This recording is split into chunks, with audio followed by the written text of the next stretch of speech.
All right. I'll move this a bit. Avoid Paul. Good morning, and I welcome you all on this first day of the 2013 National Scout Jamboree. My name is Holly Clark, and I am Director of Experience West Virginia, a program being offered by Southern West Virginia colleges during the Jamboree. Our aim is to provide fun, learning experiences about West Virginia for visitors and locals alike. Offering a variety of workshops, we seek to engage participants in discovering more about the home we call wild and wonderful. Having realized early on that this Jamboree would be unlike any other, specifically through its incorporation of technology, we were thrilled when the 3rd District Accelerator program approached us about designing an app that would make it easier for people to sign up for our workshops. Thank you to Concord University, and a special thank you to Program Jason Hardy with Wild and Wonderful Design for your tireless efforts to complete the app under such a short turnaround time. Experience West Virginia will have a presence for the next 10 days at the visitor parking lot at Bradley Crossing, and I invite all of you who would like to visit the Summit Center to stop by and see us, try the new app, and register for a workshop. And now I'm going to turn it over to Mr. Bill Baker. He is the chairman of the Reaching the Summit Steering Committee, who has been hard at work since 2010 preparing our region for this day. Overseeing programs that have sought to combat litter, increase hospitality, ease travel, improve tourism, and incite business development, Bill knows firsthand what an enormous effort it has been to get communities together to take advantage of this tremendous opportunity. Uniquely qualified for this job, Bill has dedicated his life to improving our region through his experience in the education system, economic development, and community service. Mr. Bill Baker.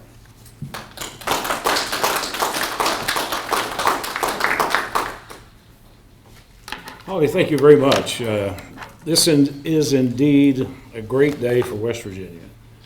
3 years ago, when the Boy Scouts decided through a long competitive process to purchase property here in our area in southern West Virginia, a lot of us kind of leaders throughout the community got together and we said, we really need to prepare our community for what's going to happen. This is a major thing. We have no idea really what the impact is going to be. But with the Boy Scouts of America, one of the greatest things that's happening because of this experience with the Jamboree coming here is that the Boy Scouts of America is marketing West Virginia throughout this whole country and throughout the world, because the World Jamboree will be here in 2019. So we want to take advantage of that marketing effort. Being involved in economic development, we spend a lot of money trying to market to businesses and so on. And then the Boy Scouts come along, and that's kind of marketing you really can't buy. I mean, there's a scout troop in every county in this country. And if you've seen their videos, they're talking about West Virginia being wild and wonderful, and the beauty of West Virginia. So what we did, we put together a steering committee, and I was asked to chair that steering committee. We have people like Doug Matty, who's on the steering committee that dealt with what we're going to talk a little bit about, what the Congress is going to talk a little bit about today, which fits right in with what he's doing, and that's tourism and destinations. Has done a tremendous job, spent a lot of money through Visit Southern West Virginia board to market to the Boy Scout families. People like Don Stryker from the National Park Service, who was superintendent at the National River Park, and now Trish Kicklighter, who all these people were involved, and Don was involved in the beginning. And Matt Winder, who is the county commissioner in Fayette County, the host county for the summit, and Judy Radford for 4C. We got together and we decided what we had to do is to make sure that what the Boy Scouts are saying about West Virginia is what the visitors see when they come here. We want them to see our beautiful mountains and rivers, and we also want to make sure they meet our friendly, helpful people. So what we've done is through the steering committee is to branch out into all the different communities in southern West Virginia, saying to the county commissions and the mayors, and we had a meeting with all of them saying we need to clean up areas, get rid of dilapidated buildings, do a lot of those things, and we're here to help you. To help with that process, Christy Bailey with the Co-Heritage Trail mentioned something at one of our meetings about if you need some boots on the ground, you ought to get some visitors involved. So what we did, Christy and I then visited 9 county commissions and said to them, we need to hire some visitors to get boots on the ground in all these counties to make sure that Southern West Virginia is what we want it to be.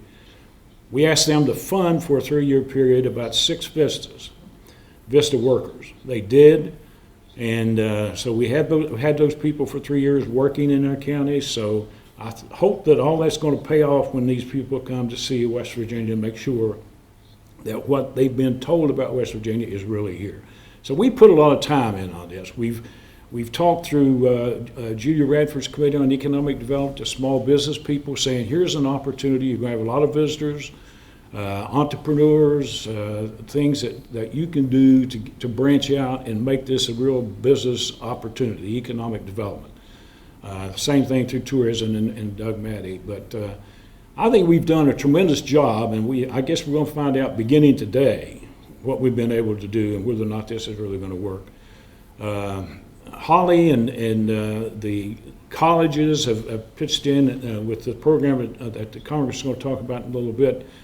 But one other part of the program that when the Scouts that met with us on a monthly basis, steering committee monthly basis, keep us updated on what's going on the summit. We had nothing to do with what's going on at the summit. All our work was within the communities. But we stayed in contact with them, and they worked with us. When they talked about the community service part of this, every scout doing a community service, then we asked Robert Martin and the West Virginia Citizens Conservation Corps to come in and coordinate that, and they've done a tremendous job and have steering committees set up in 9 counties with a lot of volunteers in all those counties, and they've reached out to a program that I started a couple years ago with the Glade Group, volunteer group, and a lot of those people are involved in this. So a tremendous number of people have been involved in getting West Virginia ready for our visitors. Now, what the Congress is going to talk about today is something that I think really fits in with what we've been trying to do. West Virginia is a beautiful, great place to be. We want people to come and have a pleasant, positive experience and to come back and visit and spend some tourism dollars here or move a business here or come and live here. And that's what we've been trying to do through the steering committee. And I think the program that Congressman Rahal is going to talk about today shows what we're trying to say. One other thing, back to the community service project, we're talking about Experience West Virginia today. Those scouts, when they go out into these communities in these 9 counties, in these communities working on the community service projects, they are really going to experience West Virginia on a first-hand basis. They're going to work with the local people in all those different communities, and they're going to get a great experience and find out just how hospitable we are and how friendly our people are and what a beautiful place this is. And that's the impression we want to leave them when they leave here, and that's what the steering committee has been about. A lot of things need to happen so that the parents and grandparents and brothers and sisters that come in with these scouts as they go to the summit and stay here is something to take away about West Virginia. And the program that Congressman Rahal is going to talk about, I think, does that. What Holly's involved in really does that. If you look at that program, there's a lot there for these visitors and also for local citizens to take in and experience West Virginia. And with that, let me introduce to you a good friend of mine of over 40 years, my Congressman Nick Rahal.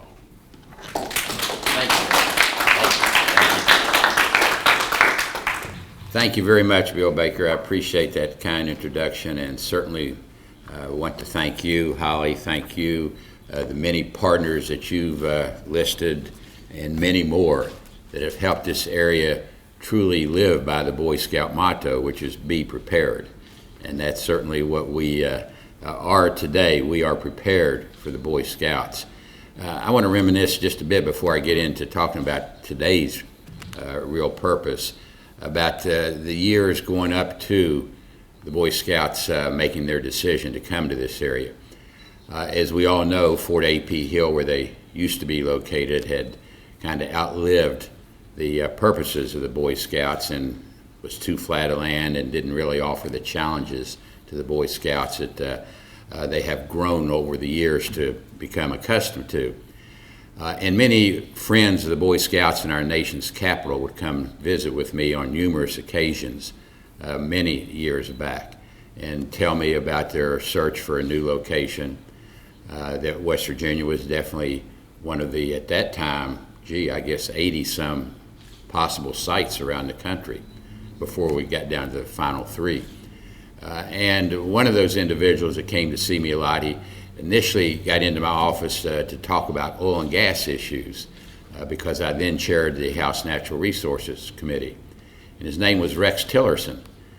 And you probably recognize that name, Bill. He happened to be the CEO of ExxonMobil. But he would come in, we'd talk about issues before my committee, and then we'd turn to the Boy Scouts. And I kept wondering, why did all of a sudden he turned to the Boy Scouts and found out he was the CEO, president and CEO of Boy Scouts at that time, and very much involved in the decision-making process that finally brought the Boy Scouts to West Virginia. Another good friend, Tom Buffenbarger, who's the international president of the Machinists Union, quite different concerns than ExxonMobil, would come and visit with me as well and tell me that he was on this committee and keep me appraised of the process. And Bill Heck, another individual in Washington, many others as well, that would come and keep me updated on this. And every time they'd come visit me, I would tell them all the good things about the New River Gorge and the New River country. How adventuresome it was, how we protected those rivers going back to Ronald Reagan days when legislation I introduced protected all of these rivers and made us the largest federally protected river system east of the Mississippi, which we still are, with the New River as the backbone and the Gauley and the Bluestone and Greenbrier branching out from that. And so this territory, number one, was so conducive to attracting the Scouts because it was going to meet the new challenges of the Boy Scouts, their high adventure camps, the more exciting and more grueling physically type of agendas that they were having. And then number two, the people of our area. As these people from Washington kept coming and visiting in West Virginia and working with our state and working with Bill Baker and his committee and working with Judy Radford at 4C Economic Development, working with Concord and Marshall and the various other partners that are part of this process, they began to realize how truly hospitable West Virginia and West Virginians are. And they also recognize that our tourism potential here, many of them that had never been to West Virginia before and then came back many times thereafter, could see the potential for this area and the warmth of our people. And even through adversities like the derechos 1 year ago, this very time that we were going through, they saw how people bound together and helped one another, whether they knew each other or not. And so I think all of this, our terrain and our people and our hospitality, were major factors in the Boy Scouts selecting this area. So what we celebrate today is a partnership. It's truly a partnership of many people coming together. Holly Clark with Bridgemont Community College. I've mentioned 4C and Bill Baker. We all know his tremendous efforts as chairman of Reaching the Summit Committee. Christy Bailey with the West Virginia Coal Heritage Area. The 3rd District Accelerator Program, Ann Barth, and her tremendous efforts, the Charlotte Weber, who's helped lead Marshall's efforts in this regard, Marshall University's efforts, that is, all have truly brought in partners that have brought us where we are today. The National Capital Investment Fund, Tech Connect West Virginia, and as I say, I'm probably going to miss many partners, but all of these people have come together to provide what I'm going to get into today, and that is an integrated business support effort and technical assistance that we're going to be providing through this program. It includes grantsmanship, workshops, training and workforce development, e-business marketing and entrepreneurial support, and advanced manufacturing tools and capabilities. I should mention as well, besides Concord, Bluefield State College was very much involved with this, the West Virginia School of Osteopathic Medicine, WVU, New River Gorge Regional Development Authority, West Virginia Campus Connect, 3 community and technical colleges, Bridgemont, New River, and Southern, And of course, we know that this program that we're announcing today is open to all visitors, local residents, Boy Scouts, and their families. And this is truly a very exciting day for not only West Virginia, but for the entire Boy Scout family. When the Boy Scouts made their final decision, I said then, and I still live by it every day, that the Boy Scouts' decision to come to West Virginia would be a game changer for our economy. And Bill Baker has referenced how we want these people to become attracted to our state. Those that are coming here for the first time will learn everything I've just talked about and much, much more. The Boy Scouts themselves, we want them to be impressed with our area and possibly make this their future home. That's a big selling point that we can do during this process. Not only attract future businesses, but future leaders in our community from the Boy Scouts. But from their inaugural, or during their inaugural Jamboree, which is, we know, gets off this week, a few miles up the road, the Boy Scouts will be able to connect with every aspect of West Virginia's great outdoors to the e-atmosphere. Through the new Experience West Virginia application, app that is, visiting scouts and their families can learn about a host of activities that make our region unique. So my message today is going to be short and sweet. Everyone can T-tweet, hashtag, post on Facebook, Instagram, Vine, what else? You can tell it's all Greek to me, or even or even, here, I can do this, or even send an old-fashioned email. But everyone, whether they can do any of these or not, needs to learn about the newly minted Experience West Virginia app, and they need to download it today. Then, once it's loaded onto your smartphone, you can help us spread the word so our guests can discover the wonders of Appalachia. And thanks to the quiet and timely work of the team at Concord's Rahal Technology Center, programs and events to entertain and enlightening our visiting Scout families are at our fingertips. Whether it's about our magnificent ATV trails, our heritage of glass making, our musical performances, or Civil War medicine, our visitors and Scouts can find out more on the Experience West Virginia app.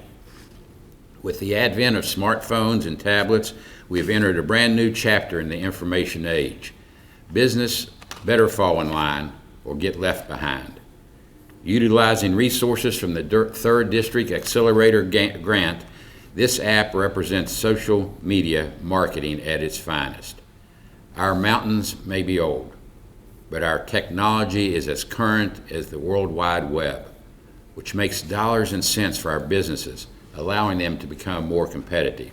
So that is one of the primary goals of the 3D grant. The Jamboree represents a premier opportunity, as we all have said, to showcase West Virginia with the Scouts and their families. With the planned high adventure camps and international Jamboree now on the near horizon, 5 years is not a long time, the world is going to be Googling away to find out what's happening and available in the Scout Reserve's backyard. The Internet's going to prove a valuable instrument for all of Appalachia to market itself, and that's all the more important that we are totally and fully on board. So as I conclude, let me say that let us not forget either that all of our investments in wooing the scouting families pay a sound residual in dividends by attracting other visitors who want to take full advantage of the wild and wonderful venues. So again, I thank all the partners that have helped make this possible. All that I've mentioned, and again, there's many more that I've not mentioned, that are out there working as we speak, that have worked for years and years and years, as Bill Baker has, to bring this day to the successful and proud moment for West Virginia that it stands to be. So again, I thank each of you, and I guess Holly will answer questions from the media, or what's the format? We're going to give a quick demonstration. Oh, okay, great, then I'll shut up and sit down.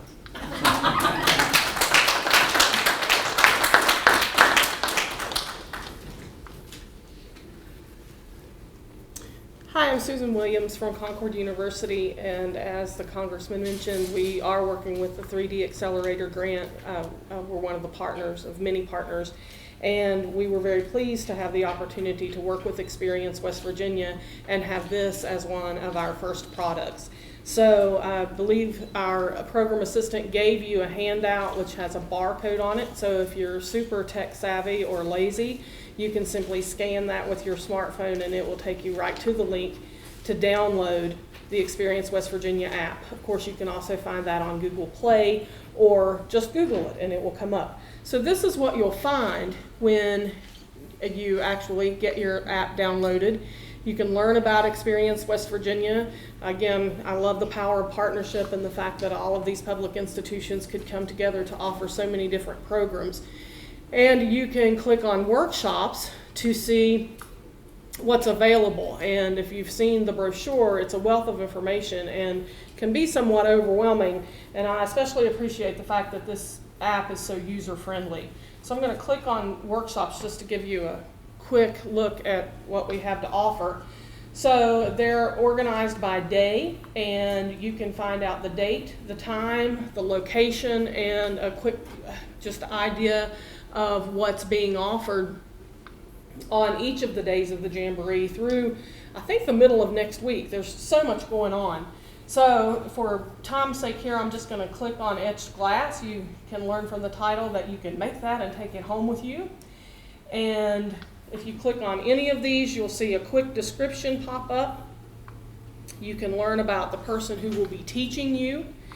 And you can also find out where it is on a map from where you're located. I know many of the families are dropping off their sons and daughters at the Jamboree. They may be lodging in Beckley or down in Mercer County. So you can find out where your particular program's happening on the map, and you could also register for that as well, just with your phone. So everything that you need to do is right here and available, and you can do it as someone in the front seat can do it as you're driving down the turnpike, and you can be there and experience your program online.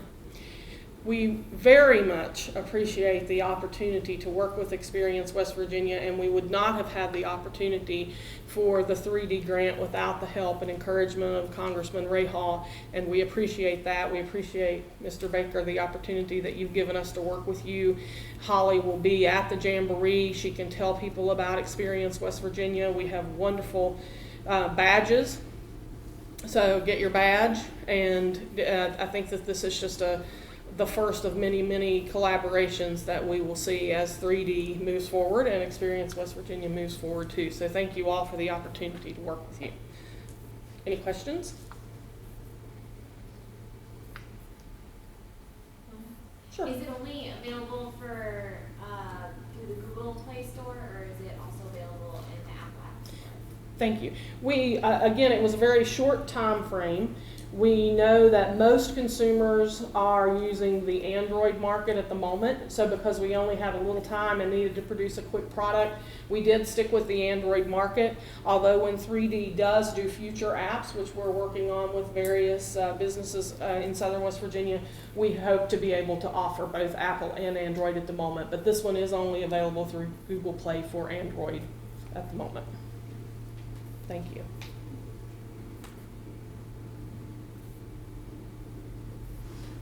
I have a question, perhaps, Mr. Baker, this is for you. I've read several different estimates as to how many thousands of people that are family members or people that are coming along with the Boy Scouts. Do we have any tools to gauge how many of those folks are actually coming in, visiting with the Boy Scouts? They might have, you know, a son or even a daughter there this week. Well, that's a question that the steering committee has been dealing with since the beginning, because it would help us in terms of talking to hotels and motels and restaurants and trying to get them prepared. No one can give a real estimate to that because it's the first time that the Boy Scouts have had a jamboree when the access to the site is so easy. I mean, you have 19 and 77 and 64. So there's a feeling that more parents will be coming because the travel is going to be a lot easier than it was to get to the other jamboree at West Florida AP Hill. But as far as the scouts, we kept trying to push them in terms of getting some information about what happened at AP Hill, how many more do you expect, and they really didn't know. So the estimate's probably somewhere 100,000 plus, but we won't know until this week. So to answer your question, we don't really know. We're hoping that it's upwards to a couple 100,000 people over the 10-day period, in and out, and staying. But I did hear one statement, and this is not just a jamboree, but one of the scout people made a statement to the steering committee about a year ago. Well, I guess it was last fall. And they said, I don't want to be quoted on this, but I think the impact of the summit on southern West Virginia over time, that's based on the other activities that we'll have at the summit, it's going to be upwards of 500,000 people over a period of a year or something like that. But that's just an estimate. No one really knows. But will we know 10, 15 days from now?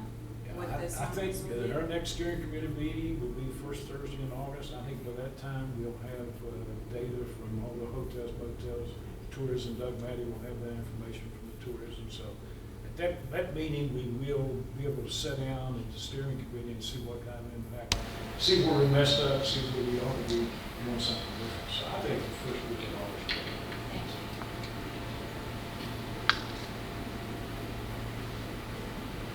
Anything else? Well, we do encourage you to, even if you're avoiding the Oak Hill area as a local, check out everything that Experience West Virginia has to offer. Again, Civil War medicine in Lewisburg, and of course at Concord we have Mother Jones and Robert E. Lee visiting, perhaps from the grave. So again, go online or download the app and come visit all of these wonderful locations. I think you'll really enjoy it. And thank you all for coming today.